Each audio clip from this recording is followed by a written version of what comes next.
Alright, you can still pop them up. Yeah, but it won't come up.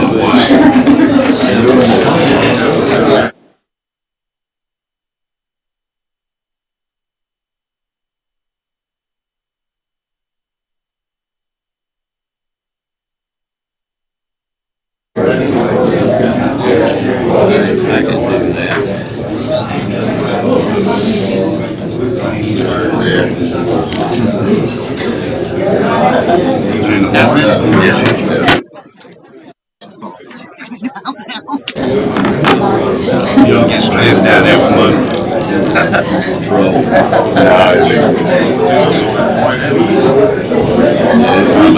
I'm just gonna.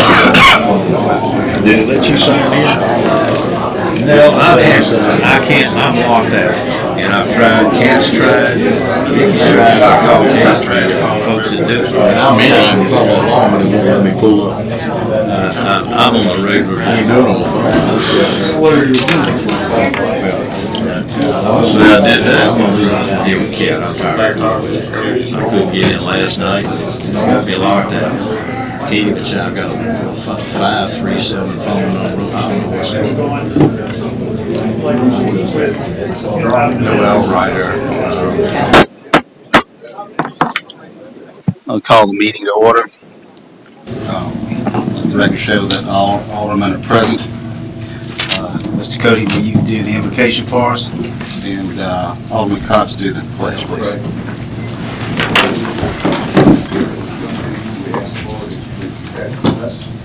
We ask that you protect all those states that were affected by the hurricane.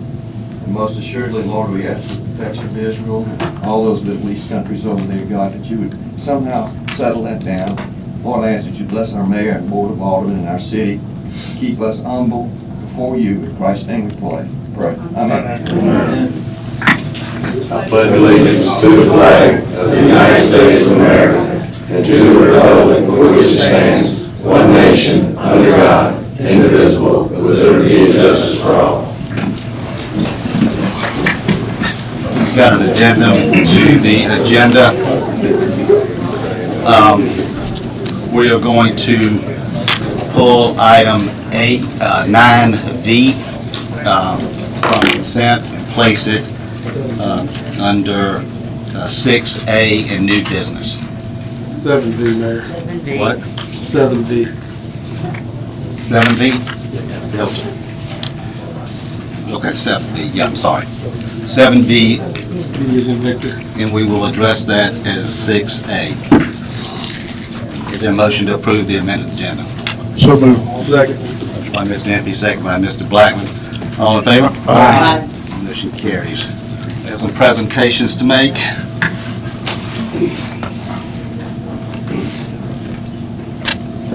We have some presentations to make for years of service.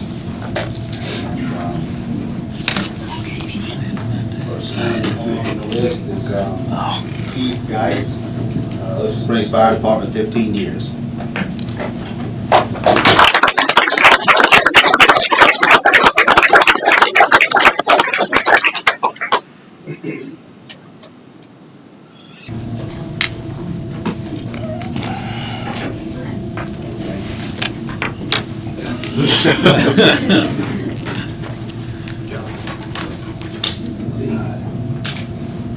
Matthew Morband.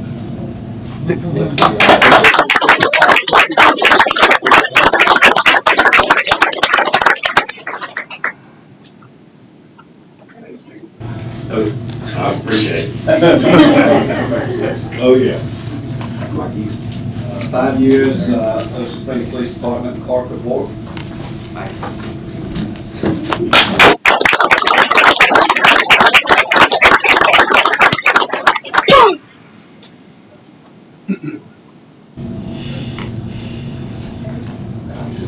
Thank you. 5 years of service to the Ocean Springs Police Department, Marshall Rick.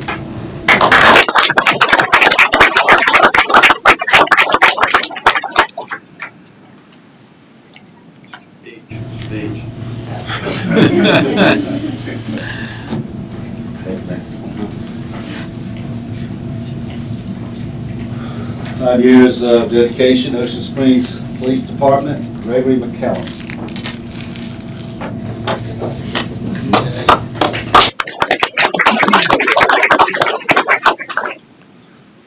5 years dedication to Ocean Springs Public Works, Danny Harris.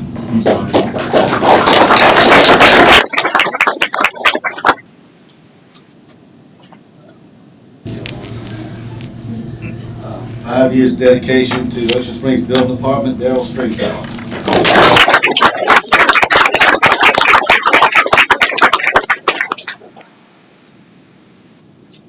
'Better known as Rex.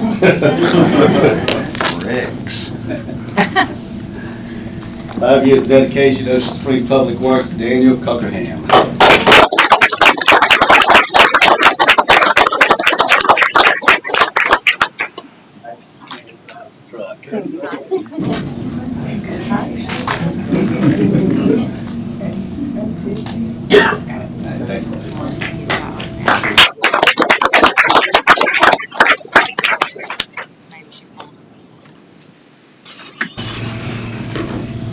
'We have a presentation tonight. I'm going to let Sarah introduce the presenters.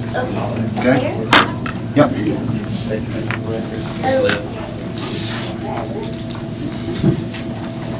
Hello. Thank you guys for having Southern inspectors come in tonight for a presentation on the ghost of the Mary C.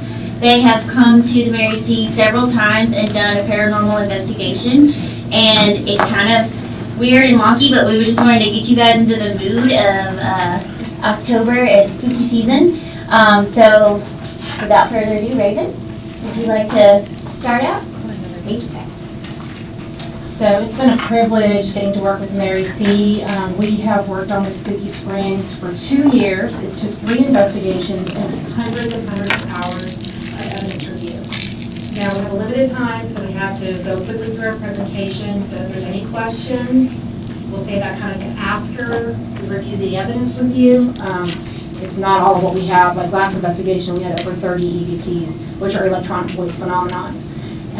So we had to condense it super, super fast here. And we're also going to stay after the meeting, so if you have one-on-one questions for us, want to see how our equipment works, we're ready to do that for y'all.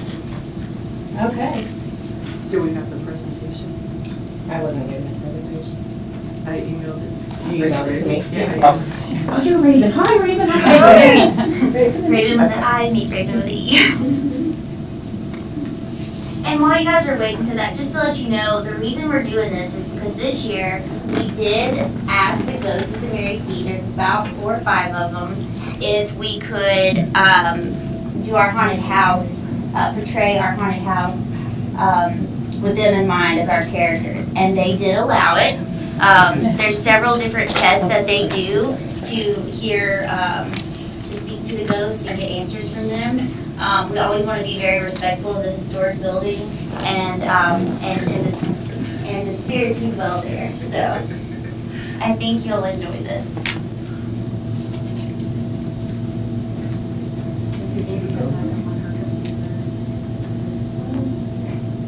Just plug in her computer. It worked yesterday.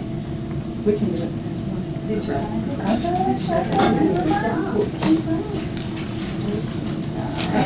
Here we go. All right. Now, some of this is very soft because EVPs are kind of like ghostly, whispery voices. So we're going to try and make sure that the volume's adjusted as we go on here too. All right. Just make sure to speak into the microphone so everyone knows.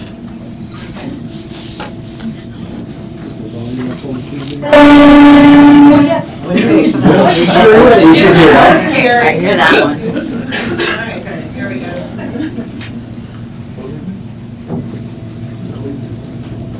Lights up. No, it's too scary. Now that you're awake. Is from the road to all its found. The problem is it has to be. Yeah. Well, once it. So this is just basically who they are. I'm sure all of you know Trustee Hirsch-Felsman. Hirsch-Feldman. Okay, my I'm bad. Christy Smith. And I'm Raven Bush. We've got like over 25 years of experience doing this. We are a scientifically based group, so our goal is to disprove the existence of a haunting. All right, let's go on. So you're gonna see how we've been collaborating with the Mary C. to kind of figure out who's who and what's what there. So we have a few ghosts there. We think we've come in contact with Mary C., her grandfather, Edward Ned O'Keefe, Blaze Letzler. Edward and Blaze have a history together. They had a barroom fight. There's a Native American lady, we believe she's attached to an object, or so she says. There's a little girl named Sarah, and of course, everybody knows about A.G. Foster, the janitor. So that's just a brief history of Ned O'Keefe. He went by Ned, not Edward. And we've gotten to know him as Ned. So, moving right along. It's gonna be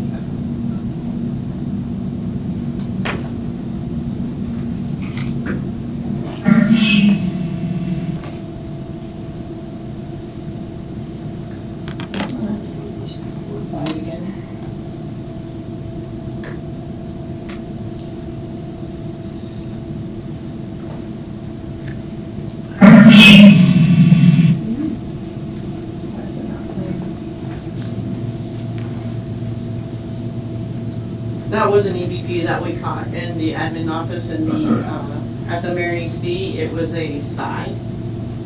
So Blaze Letzler was from Germany. Him and Ned got into a little barroom fight.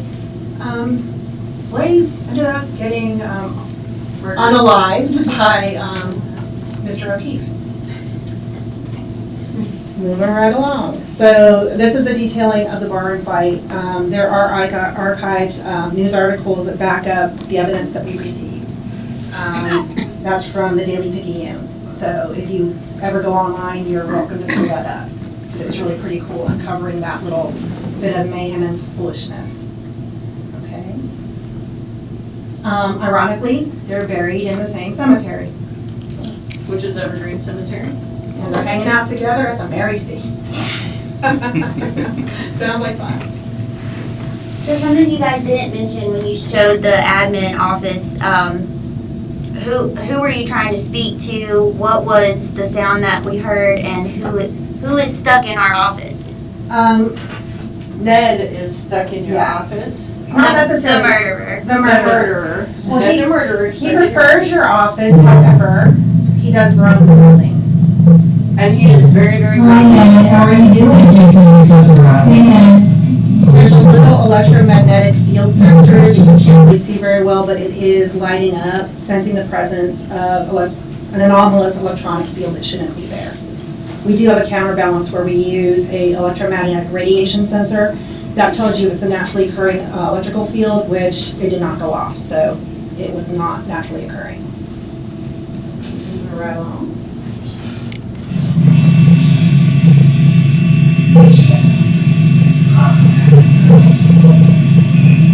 Creepy whisper.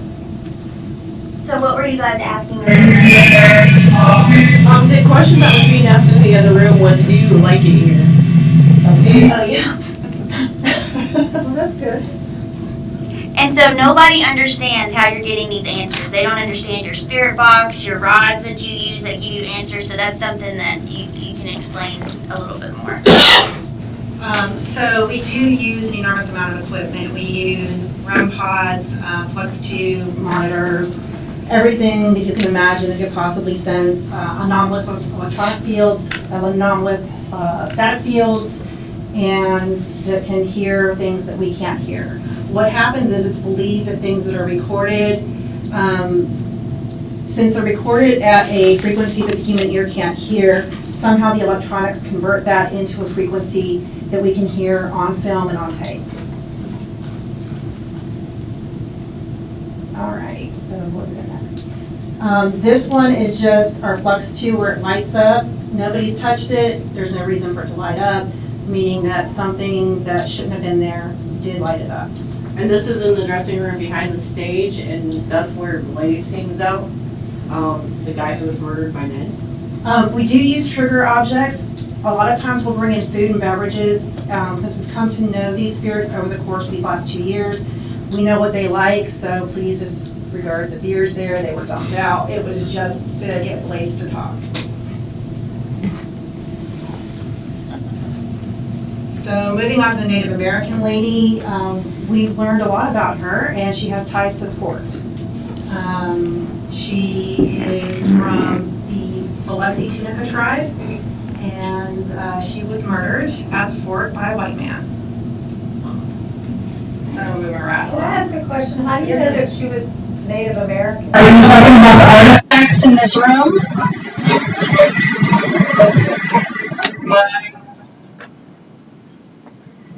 Did some of these artifacts belong to you? People, could this be the voice of a Native American telling the investigators that the artifacts belong to their people?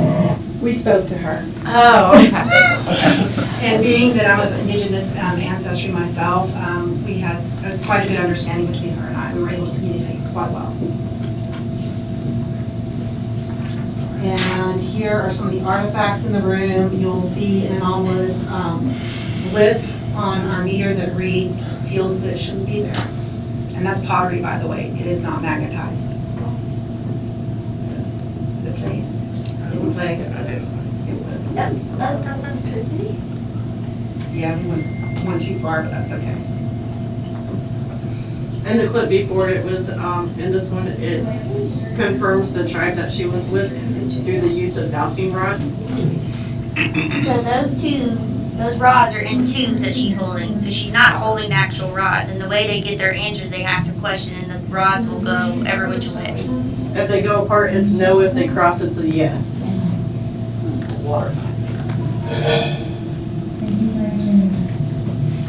That's how you in the background is a voice trying to come through our equipment.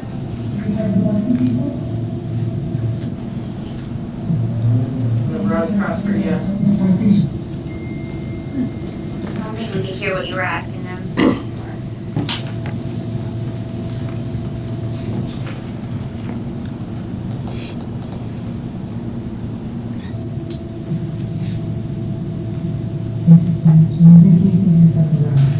So the lady with the blonde hair has the rods right now. Yes. You can see them in front of me. You were at the fort, you said you were shot. You were your hands. Thank you for use of the rods. You said it was a flat plane. Yes. Thank you for answering. Thank you for use of the rods. Also on this clip is a light anomaly in the lower I don't know right hand what corner that you will why. see. It will be labeled. If you can find a way to communicate to us, we have a lot of voice. We can speak in more talks and we can perceive. Why were you shot? Do you know why you were shot? Thank you for use of the road. And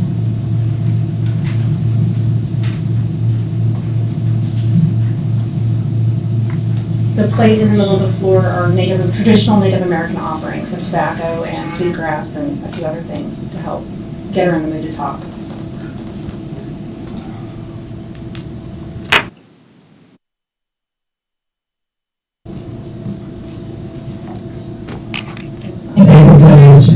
This is a confirmation of a child backstage by the use of dowsing rods. If anybody wants to see the closer about these problems, we can have them get, like I said, we'll stay after. So we all know what happened to A.G. Foster. Reportedly, he does still remain there. We really haven't had an enormous amount of communication with him. Maybe just one communication like 2 years ago. He just kind of likes to stay in the background.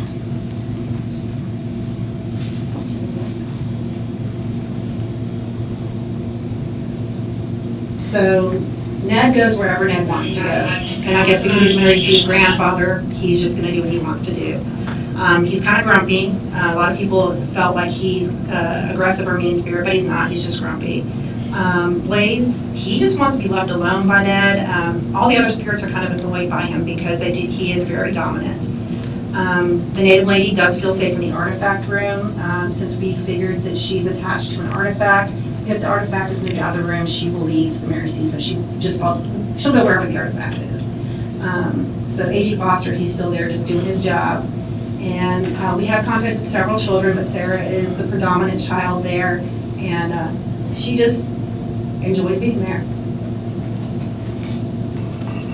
We also had the opportunity to investigate the old jail, and it was quite interesting. And we also want to thank Corporal Cruz for his assistance in helping us get a grumpy cancer. Yeah, we made him walk the jail block until I'm ready to bunk down.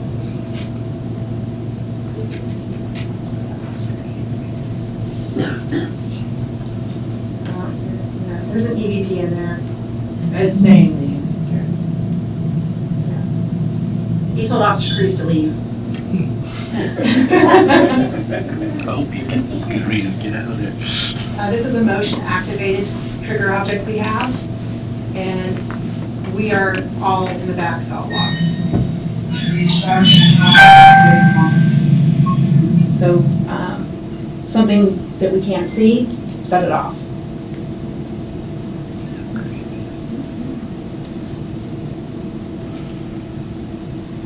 This, you have to turn the volume down for this. Oh, it does. So we had an interesting conversation with a woman named Frances.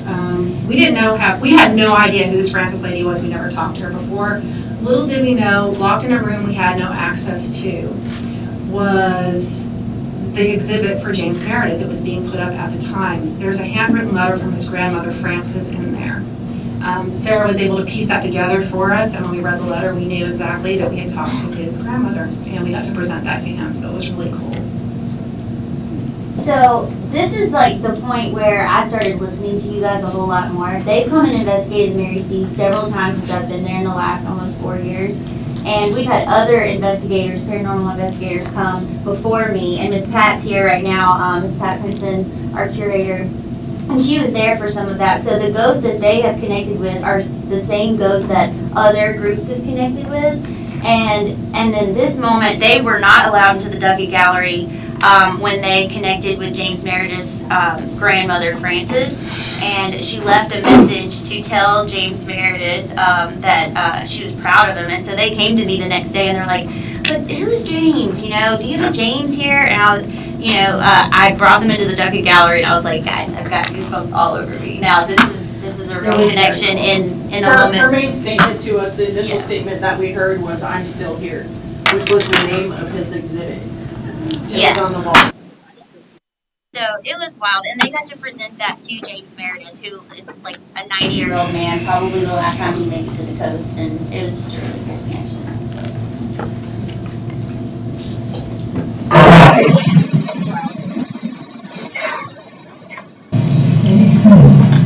Yeah, the ghost told us to leave. And possible farewell spirit. George is done with us. Yeah. We always, when we come in, we say hello to everybody, and we had said goodbye, and they responded with goodbye. So it was really nice. So they brought headphones because it's very difficult to hear it from here, but when you have the headphones on, so they'll set up out there if anybody wants to hear some of the ghost voices. But you guys have been doing paranormal investigating for how many years? We have over 25 years combined experience. Yeah. So, I don't know if you're familiar with the Ghost Hunter show. We were trained by the TAPS organization, so we follow their same methods, techniques, and the use of science to disprove the existence of paranormal. Unfortunately, we can't always disprove it. So these ghosts that they just went over, we're going to portray them in the haunted house. We got their permission, so no weird things happen while we're actually having the haunted house. And it's going to be a really great story of the ghosts of the Mary C. And we thank you guys for the history behind our ghosts a little bit more. So they printed out a lot of information for you. That's what was on the presentation that they don't have a whole lot of time to go through. So if you want to know more, take one of these. Thank you guys, we appreciate it. Thank you.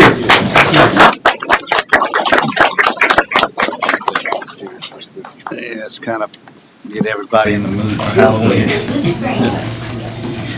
The next item on the agenda is agenda public comment.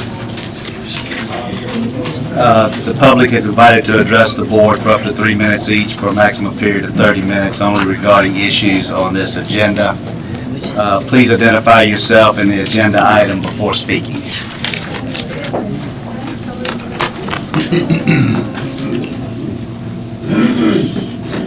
I know y'all know a lot about me. Let me introduce myself. My name is Joe Jewell. I'm resident of Ward 3. The item that I'm going to speak about tonight is under the Planning Commission V.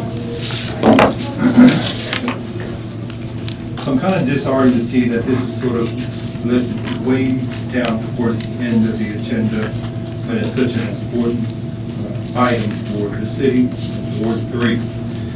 Changes in the ward representation leave Ward 3 without a voice, without any say in what happens on the Planning Commission, which is one of the major instruments that the Board of Aldermen use. That's several thousand residents that would be denied a voice, an active voice, and participation in this city form of government.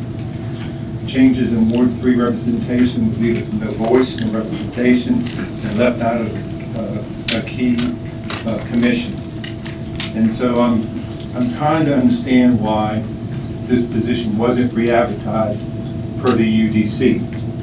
If it's ineffective that we have representation from each ward, then why would we even have ward representation on the board?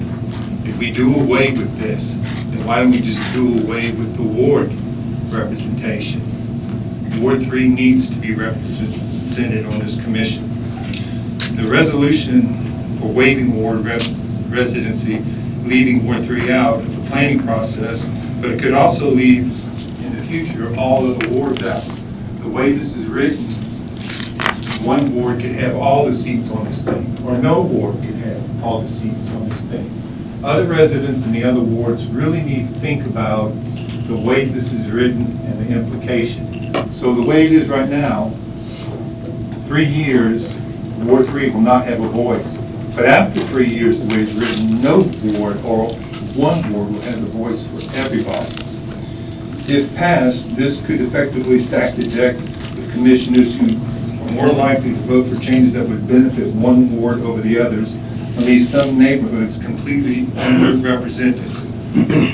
I feel like this is a violation of the UDC, where it guarantees representation on the Planning Commission, and waiving this requirement changes that.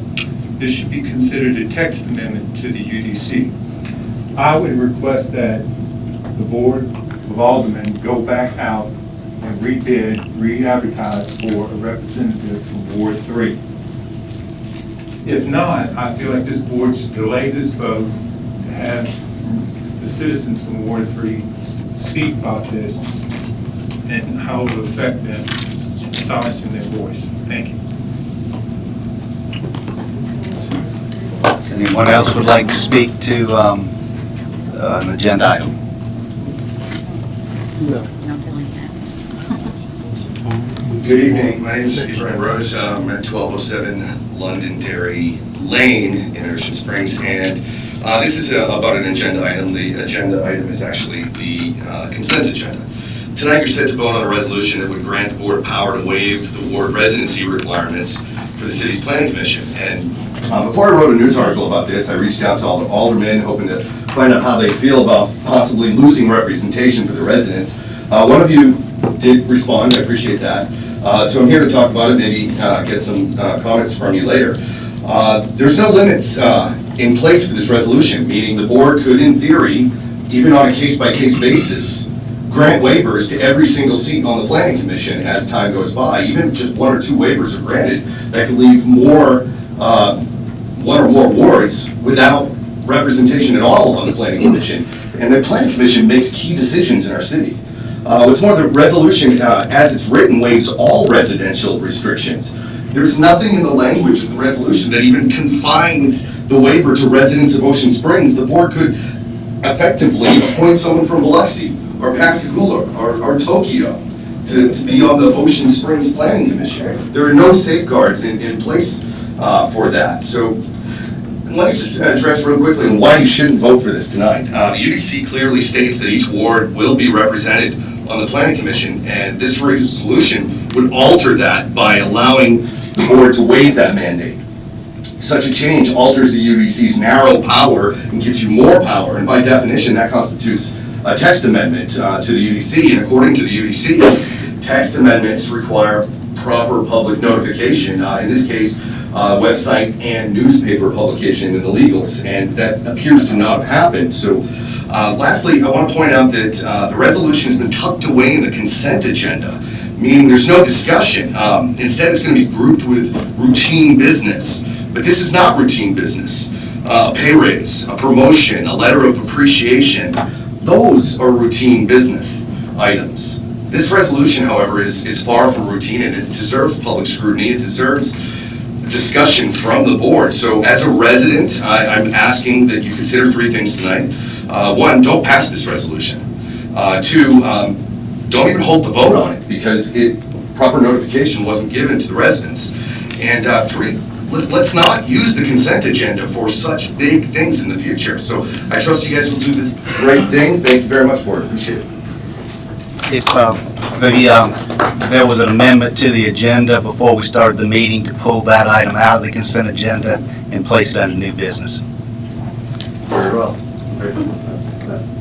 Mr. Mayor, I'm sorry. If you can't get up, you're welcome to speak from right there. This is a hearing, and I got my hearing aid set at high level, but there is no hearing at all. I mean, I see lips moving. I agree.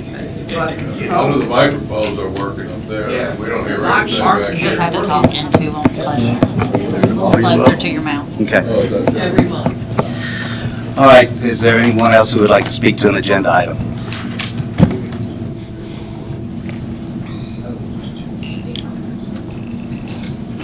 Oh, yeah. So we go ahead. All right, my name's Scott Park. I'm in Ward 3, and I have a prepared statement. It pretty much supports what you just heard from the other two. I believe in a representative government. This is how our federal, state, and Ocean Springs government is set up. Last month, you appointed someone to the Planning Commission in violation of the ordinance. The appointment was supposed to be from Ward 3, so all wards would be equally represented. I'm in opposition to change the ordinance now so that your actions last meeting will be legal.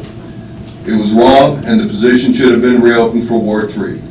Applicants and re-advertised, but instead you simply put someone in place who is not from Ward 3.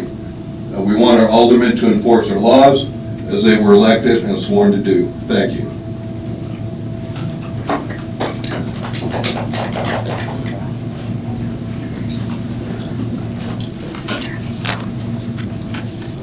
My name is John Hitchcock from 8200 Groveland Road.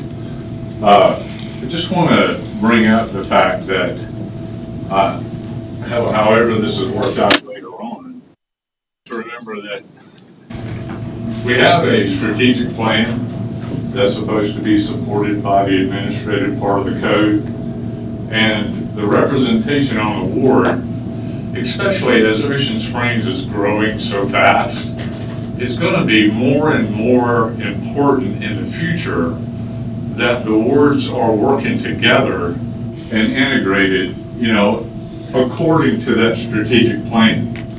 And not only do the representation on that board provide resources for moving projects forward, but they also provide a check and balance system so that when people in one ward are beginning to migrate away from the goals of the strategic plan, they're supposed to be reining each other back in, right? So I would encourage you, the idea of providing those exemptions and not having the representation from each ward for an integrated support of the strategic plan, I think we really need to take a hard look at that because I think that's the wrong direction.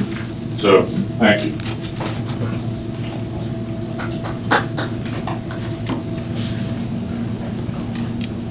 Anyone else? Okay, moving on to old business. We have an ordinance introduction amending Chapter 20 regarding the refuge and garbage. The ordinance introduction is so that the board has ample time to review the proposed ordinance and to request any edits before the adoption of the next meeting. Is there any discussion or motion to proceed with the ordinance as written for the next meeting? I think there's been plenty input put in by all departments and also Waste Pro to get this ordinance back in line with what we're practicing today. So I'd like to see us move forward. Is that a motion? Second. Yes, sir. Motion by Mr. Cox, second by Mr. Arthur. Discussion. Okay, all in favor? Aye. Motion passes. Old business, item 5B, adopt ordinance removing Pecan Park Drive and Magnolia Street as one-way streets. This is an old one, isn't it? It's been a while since they were one way, so I definitely think we need to. It's just a cleanup. As I say, we definitely need to move with amending this ordinance to remove Pecan Park and Magnolia Street. Want to make that motion, So Alderman Cox? Motion by Alderman Cox, second by Alderman Papania. I need a roll call, please. Aye. Aye. Aye. Aye. Aye. Aye. Motion carries. That's an old one. Moving on to new business, authorize the mayor to execute the Alexander Van Loon Sloan's Levens Farm PLLC, which is AVL, contract for the year ending September 30th, 2024. It's audit not to exceed $58,000. Is there a motion? So moved, Mayor. Motion by Mr. Papania. Second. Second by Mr. Blackman. All in favor? Aye. Motion carries. Okay, item 6A, which was pulled from the consent agenda. Is it 6V? It's item 6A, which is item 6V, which was pulled from the consent agenda. Adopt a resolution waiving the planning commission ward residency requirement. Will? Yes, sir. I propose that this resolution be passed based on the current ward residencies of the commissioners. So obviously, any questions, I'll be able to take them. But I've provided some language also to Alderman Blackman just to make clear that this resolution would be temporary up until Ward 5 and Ward 2 terms end, and then at that point, the ward residency requirement advertisements for resumes will go out so that every ward residency will be fulfilled at that point. Okay. And Mayor, I think this is what's the big misunderstanding here, is that this is a permanent resolution, which it is not. And also, there's a misunderstanding that there's not a Ward 3 representative, which there is since the ward lines changed. So the only ward not represented at this point is Ward 6. There's a Ward 1, 2 Ward 2s, a Ward 3, 4, 2 Ward 5s, and so the motion will be as follows. Motion to adopt a resolution waiving the planning commission ward residency requirements. This resolution shall be temporary in nature and shall be valid up until the next current commissioners in Ward 5 and Ward 2 expire. At that time, the board shall advertise for applications to fill commissioner positions for Ward 6 and at-large commissioner, so that all wards are represented again. Okay, we have a motion by Mr. Blackman. Wait just a minute. Do we have an idea when the last two? I don't know those dates. We can have some discussion. We have a motion by Mr. Blackman. Is there a second? Second. Okay, got a second by Mr. Impey. Okay, Kevin. I just wanted to ask about the dates, before we voted on it. I didn't bring them with me. I think I'll get them for you. I have it on I can- a roster just- upstairs. Yeah. Oh, you have it? I'm sorry. Okay. One of them was like March of next year.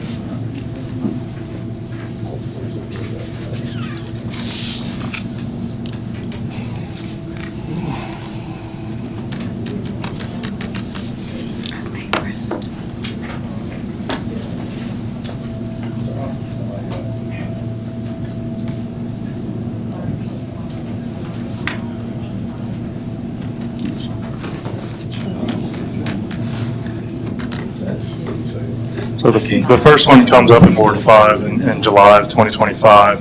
And then the next March. Is that Ward 5 or Ward 2? And the first one in Ward 2 in July of 2026. Both in Ward 2 come up for July of 2026.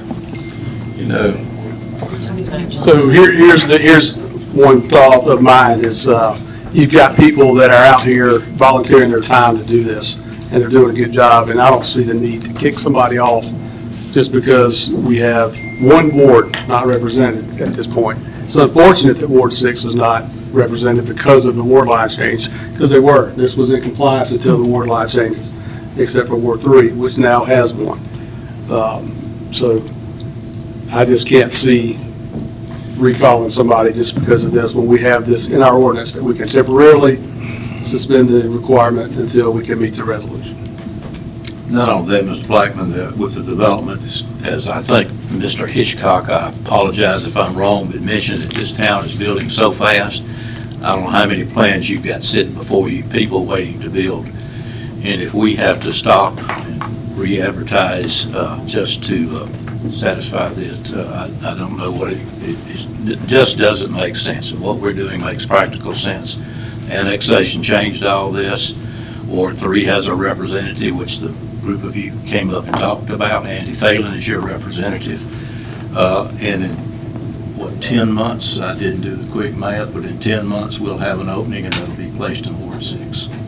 So it's a practical move. Okay, any other discussion? Well, I tend to agree with what y'all were saying until I'm listening to the residents. Is there a way we could amend that to where we allow them to serve until we can go out and fill that spot?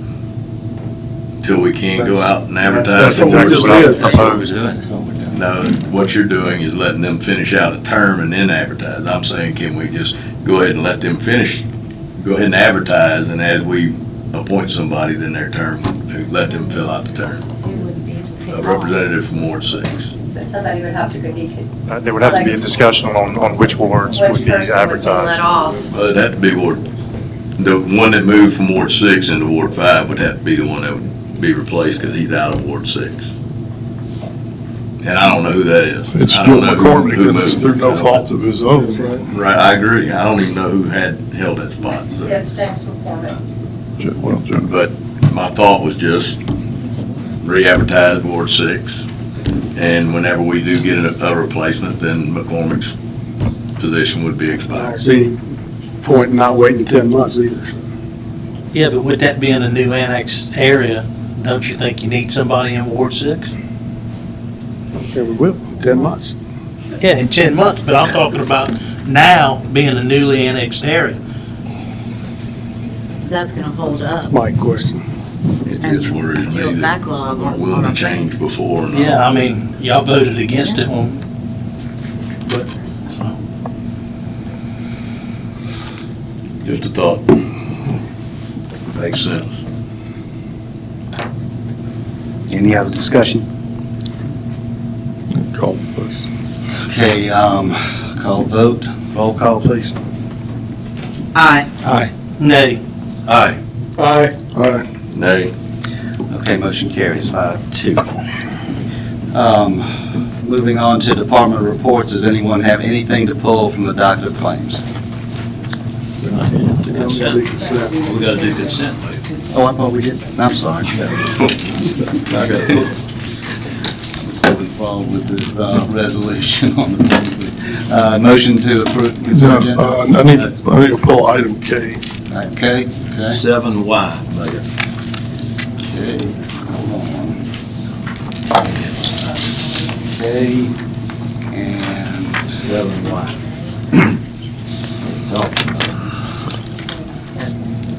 Y. Make Okay, a is there motion to approve the consent with the exception of items K and Y. Motion by Ms. Gyamfi, second by Mr. Cox, all in favor? Aye. Motion carries. Okay, item K, accept the retirement of Building Inspector Terry Franklin effective October 15, 2024, authorized to begin the process of filling the vacant position. First, I want to take the opportunity to thank Terry Franklin for his service to Ocean Springs. I'm sure he'll be missed in the building code office. And isn't his position deputy building official? We have called it deputy building official. It's most commonly called building inspector in the surrounding cities. And because we have more than one building inspector now, the building official would prefer that it be called building inspector.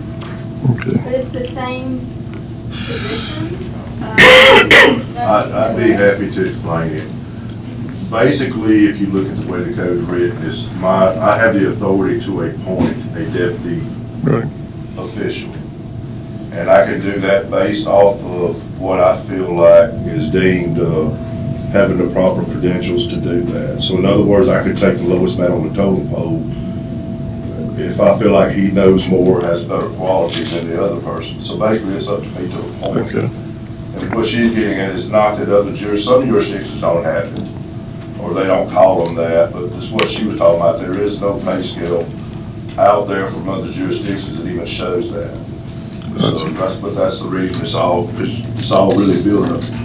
building inspector, and then. Okay, gotcha.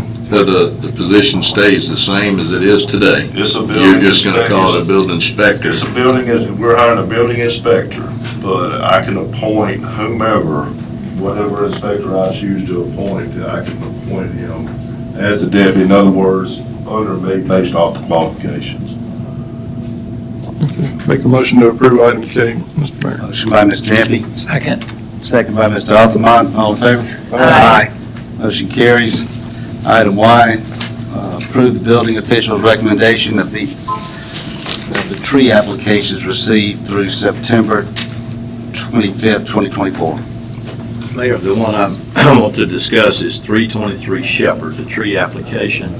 We need to revisit that, and I'd ask Daryl to discuss the situation.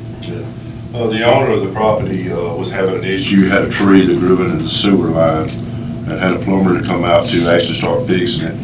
Well, he started out was wanting to move both of the trees. Well, we worked together to try to save the one tree.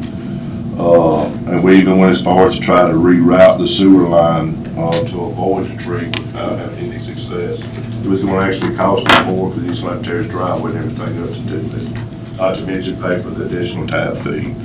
As he got to continuing to fix the leaks in the sewer line, he ended up digging the whole thing back. And come to find out, both trees are actually right over the top of this line. And both trees actually have roots going into his lines, damaged them. I think you got some pictures of where it was in the sewer system too. I don't know whether still. I just got the pictures. They wasn't able to be. That's fine. That's good. Yeah, I think there's a good example. Looking at them, the roots are all over the yard. Yep. And it's possible the trees are, because he had to cut some pretty good sized roots to get to it, so it may have damaged the tree regardless because it was very close to it. I make a motion that we allow the homeowner to cut down the tree at 323 Shepherd that's invading his sewer line. Both trees? One's already down. Okay. Just this tree. Yeah. Okay, got a motion by Mr. Papania. Sorry, it's both of them. Yeah, because I denied one, but that was before we found out. I approved one, but we can approve for both of them to be removed to protect the sewer line. I'll second that motion. Second by Mr. Cox. Any further discussion? The sewer line. All in favor? Aye. Okay, motion carries. I make a motion to approve the other applications as recommended by the building official. Okay, motion by Mr. Papania. I'm sorry, Jeppe. Second. Second by Mr. Cox. All in favor? Aye. Motion carries. My hair's a little gray, but it's not that way. We got to discuss this. All right, that takes care of the consent agenda. Department reports, anybody have anything to pull from the docket of claims? Make a motion to approve the docket of claims. All expenditures are appropriate and authorized by law, and spread summary upon the minutes. Second. Motion by Mr. Blackman, second by Ms. Burgess. All in favor? I did have one question on that, Mayor. I just, reading through there, I saw we had some garbage can purchased. What are those cans and where? They're at Public Works. They're at Public Works. Yeah, Hopefully they'll be out for cruising by the different downtown. Yeah, Alan and I talked about I it. just saw the amount, I'm thinking, what kind of garbage cans are these? They're the powder coated green ones. Was it 18 of them or 20? Trying to get rid of those ugly blue trash cans. Yeah. Okay, good? Yeah. Does anyone have any questions about the monthly budget report? Make a motion, we accept the monthly budget report. Second. Motion by Mr. Blackman, second by Mr. Wade. All in favor? Aye. Motion carries. Is there a motion to adopt the municipal compliance questionnaire for fiscal year 2024 and spread upon the minutes? So moved. Second. By Mr. Indy, second by Ms. Burgess. All in favor? Aye. Motion carries. General public comment. The public is invited to address the board for up to 3 minutes each for a maximum period of 30 minutes. Only 2 speakers will be allowed per side of each issue. Please identify yourself before speaking.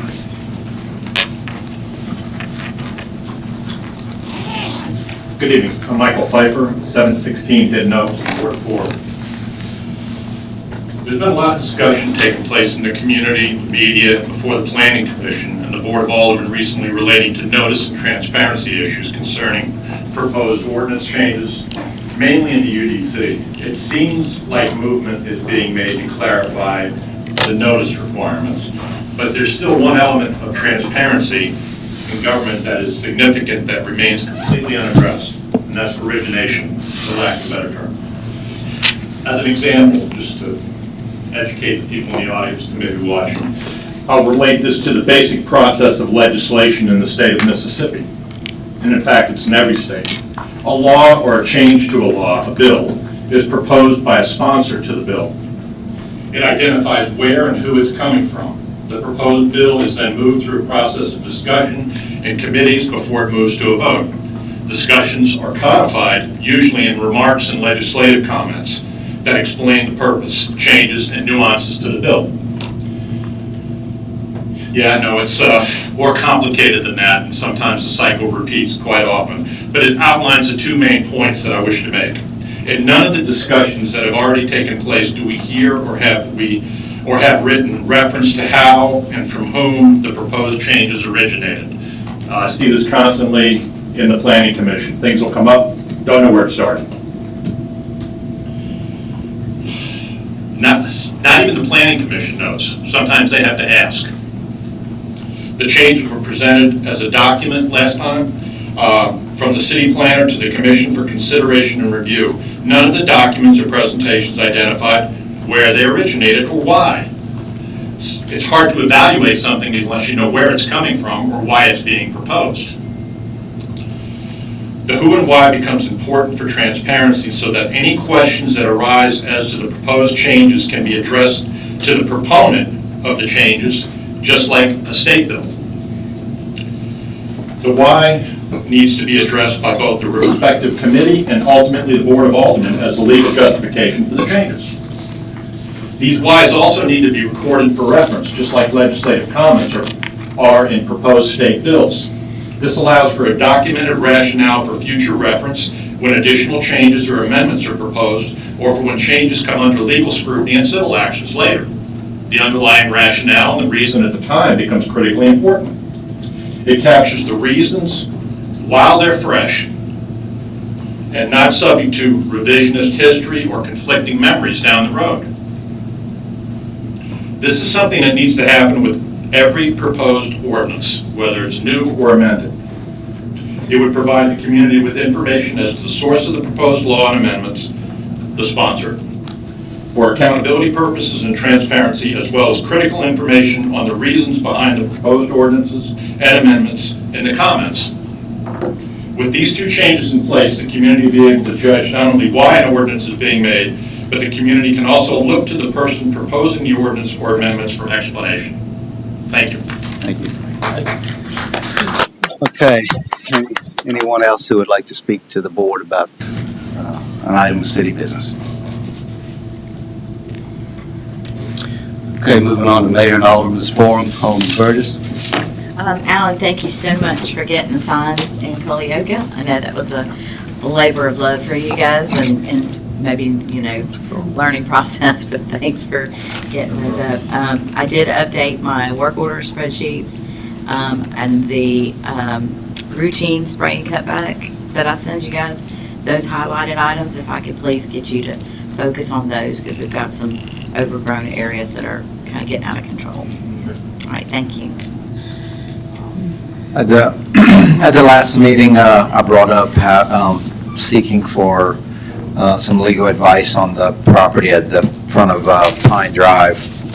And through referrals and research here on the coast, I was able to find an attorney that made most sense, and he gave me a proposal that basically says that they will schedule and perform a review of all the Mississippi Department of Environmental Quality files pertaining to the Leica property or site on Pine Drive, evaluate the site status in light of information in the MDEQ files and our understanding of similar sites and similar geology. They coordinate with the MDEQ staff to gain more information about the past, present, and the future regulatory action at the site. Coordinate with the MDEQ executives as needed to understand and potentially influence site action and decision-making, and then prepare a detailed report outlining actions taken, information obtained, and recommend future action. And I believe that's the goal that I would like to get to, is the recommendation that the city can take for future action. The work for this is not, I'm asking the board for permission to not exceed $10,000 on this, and to allow them to move forward with starting this review. That's your motion? Okay, got a motion by Mr. Aldermen. Second. Who was the second? Pretty much everybody. We'll give it to you, Mr. Blackman.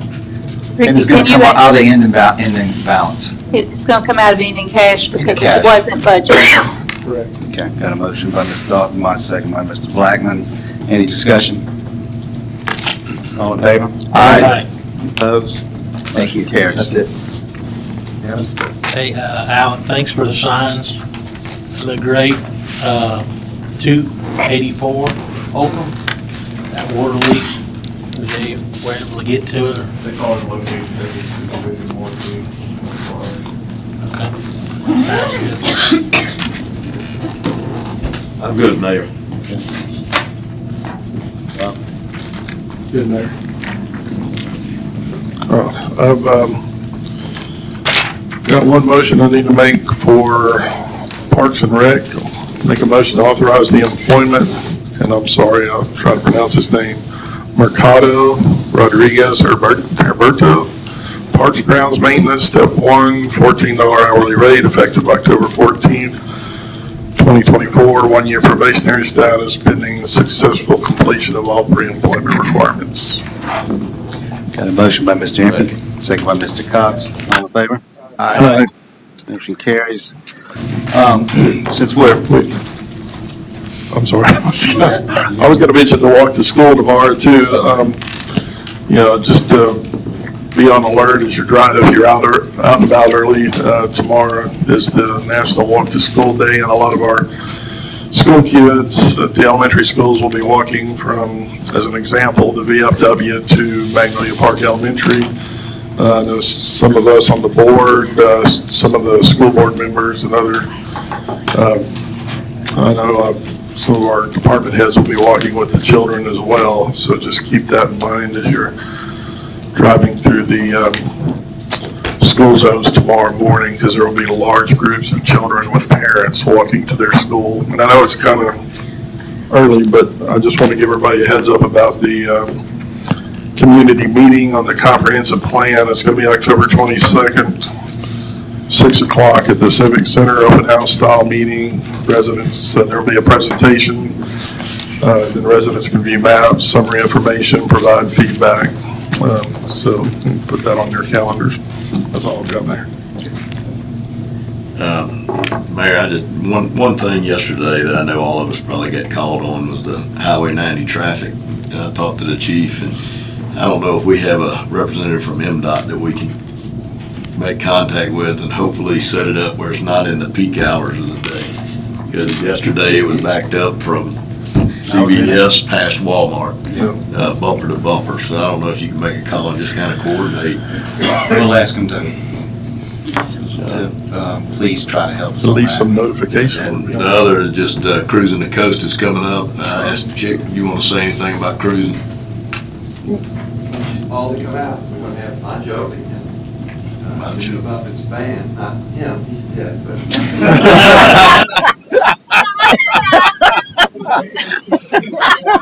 I was gonna, I was gonna say, do we need to? We have to go say, that's what we want to see.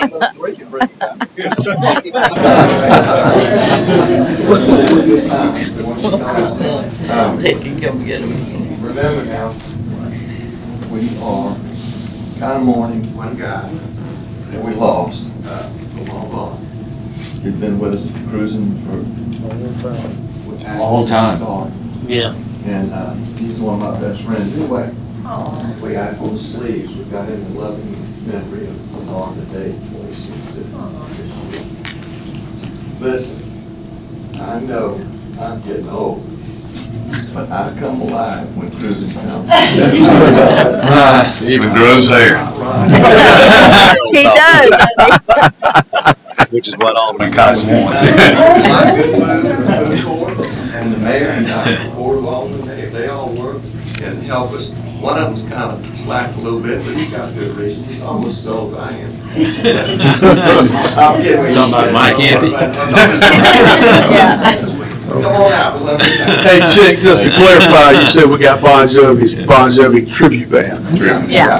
Don't want that to get out that we got Bon Jovi covered. Hey, the more the merrier right there. But the guy that does Bon Jovi. Yes, it's good. Sings that song, Bed of Roses. Have you ever heard that? Of course. If you haven't heard it, you need to hear it, because you'll cry when you hear it. He sings better than Bon Jovi did, so it's just a good idea. It's pretty strong there, Chick. Big claim. Thank you. Yeah. Also, I want to mention congratulations to Magnolia Park Elementary for getting a Blue Ribbon School Award. We've been working on budgets and working on salaries and pay scales and so forth. We've got it pretty much scheduled for every department to receive raises. We're finalizing that, and we'll have it completed this week. But we want to, I'd like to propose to the board that we come to an agreement with the Stennis Institute of Government and Community Development and do a salary and compensation study on other cities of our size and population, geographic area, budget, and so forth, to see how our department heads and management stack up. So we don't expect this to be a very costly amount of money, but I think we need to have it so we can maintain competitive in our pay scales with other cities our size. I agree with that. If you need a motion, I'll make the motion on that. Do we have a cap amount on that? What I'll do is we'll get a proposal, then we'll come back to y'all with the proposal. Okay. So there's really no reason for a motion there. Okay. And I want to give Patty and her, Patty and her office a lot of credit. Mindy, they've been doing a lot of hard work on these salaries. I know a lot of people probably aren't aware, and credit for that goes to Alderman Blackman for initiating it years ago, step scale that even when we don't adjust salaries to remain competitive, I mean, from year to year, employees, you're looking at 3% pay raise every year on that step scale. So that was a long time coming, and that is in place. So that's employees are getting a raise every year. I saw some stuff online that was, I don't know where this information came from, but this one was getting so much and somebody else wasn't getting it. It's not true. Minimum people are getting a 3% pay raise unless they were recently promoted or something, but So I just wanted to bring that up, make that clear. We try to, our employees are the best there is when in municipal government. We couldn't do what we do without these professionals sitting in front of you and the people in their departments. And we want to make sure they're taken care of, because we're not just coworkers, they're family. And we want to make sure they're taken care of. That's it. Okay, I need a motion to go into closed session to discuss the necessity of the executive session. And I'm sorry, let me say that again, I have my speaker off. I need a motion to go into closed session to discuss the necessity to go into executive session. So moved. Motion by Ms. Burgess. Second. Second by Ms. Patania. All in favor? Aye. Okay, we're in closed session.